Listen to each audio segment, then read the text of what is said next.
be a good day. Even if I make it myself, it's gonna be a good day. I don't need no one else, I'm gonna have a good day. Nothing wrong I could do, I'm gonna have a good day. Hope you have a good day too. Good morning, I'm Trish Pahanik and this is Cynopsis, your first early morning briefing. It's Wednesday, November 15th, 2006, and here is today's top story. A hearing of the Senate Judiciary Committee had as its topic the NFL Network slate of 8 live games, the effect of that football schedule on cable rates, and potential antitrust issues with the Sports Broadcasting Act. It all began with carriage negotiations between NFL Network and Time Warner. Time Warner apparently thinks the NFL Network rates were too high for a network that only carried 8 live games. NFL Network disagreed. The result for now is NFL Network isn't carried on Time Warner, and those national games will not be seen by approximately 15 million Time Warner subscribers unless it's a local game carried by their local affiliates. The hearing was called by Senator Arlen Specter, a representative of Pennsylvania who lives in a state with 2 NFL teams. As far as potential antitrust issues, the question raised was whether NFL Network violated any laws by packaging a set of 8 games for itself.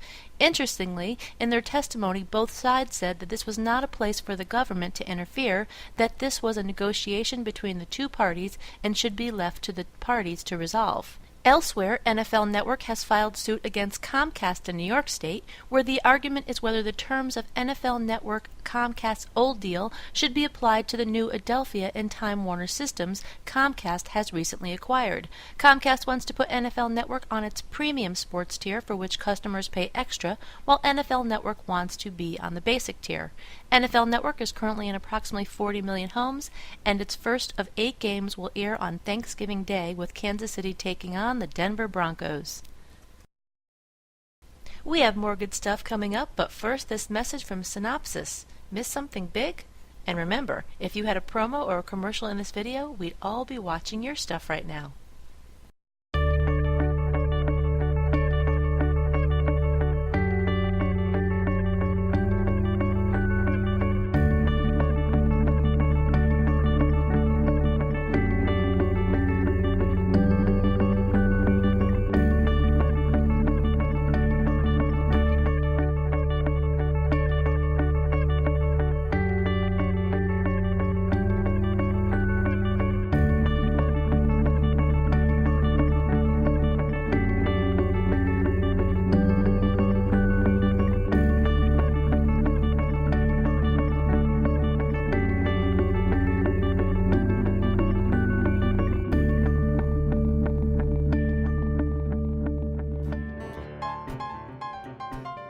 Coming up under More Good Stuff today, ABC to air Lost Moments, Fox Sports Net adds a reality series tied with NASCAR, Stephen Bochco steps into viral video world, and Monday Night Ratings has NBC on top. ABC will air Lost Moments, mini previews of the new full-length Lost episodes, which will premiere next February. Starting today, the 30-second Lost Moments vignettes will air randomly during the new drama Tonight Daybreak. Each of the 12 segments will contain new footage of future episodes. After airing in Daybreak, the Lost Moments will be available on abc.com. All 6 episodes from Season 3 will remain at abc.com for free viewing until the second half begins in February. The debut of Court TV's new series, Murder by the Book, which aired Monday night at 10 p.m., delivered 500,000 adult 25 to 54 viewers and 1.3 million total viewers. Clarification number 1. While Debmar Mercury has been awarded the distribution rights to Family Feud for Fremantle Media North America effective immediately, Tribune Entertainment will continue to handle the syndication barter sales for the remainder of the current season. Fox Sportsnet has made an agreement with BBC Sports to air the new reality series All-American Rookie next spring to coincide when the NASCAR season begins on Fox. The storyline focuses on 30 rookie drivers competing against each other, then against 10 of the best NASCAR drivers in a final race where one becomes an All-American Rookie and wins a sponsored contract to race in the NASCAR Busch Series as a professional driver. Very cool. Production begins late this month at the Daytona International Speedway and continues at 5 tracks across the country through January. Moving on to broadband and digital, another YouTube-like website is rising to the top as a result of a recent deal with television producer Stephen Bochco. MetaCafe is a video sharing site that pays those producers whose content is the most popular to the tune of $100 for every 20,000 views. According to Variety, Bochco will have his own branded channel and provide a variety of content for the site, both unscripted and scripted. Aggregator Limited and Mercury Media have joined forces to develop and launch a new TV over broadband service called JoiningTheDots.tv. Next February, that is. The channel will have more than 200 documentary and factual film titles ranging from history, current affairs, arts, nature, and science, and more. Programming will be provided by Mercury Media, who distributes and creates factual content for the international TV market. Under production and development today, VH1's latest project is called The Department of Acceptable Media, which will be executive produced by comedian Jack Black. The network has ordered 8 episodes for a spring 2007 debut. The content will include several short pilots produced by executive producers Black, Dan Harmon, and Rob Schrab, mixed in with pilots provided by viewers, so says Variety.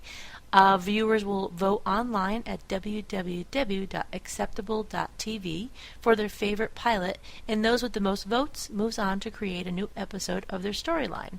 The whole idea being to stay on the show for as long as you can without getting canceled. ABC is given a pilot order for a project called The Thick of It, an adaptation of the UK series on BBC4. The comedy revolves around the office of a member of Congress, per Hollywood Reporter. Written by Richard Day, the project is executive produced by Day and Mitchell Hurwitz. And clarification number 2. Split Decision, mentioned in yesterday's production and development section, is actually titled Split the Difference.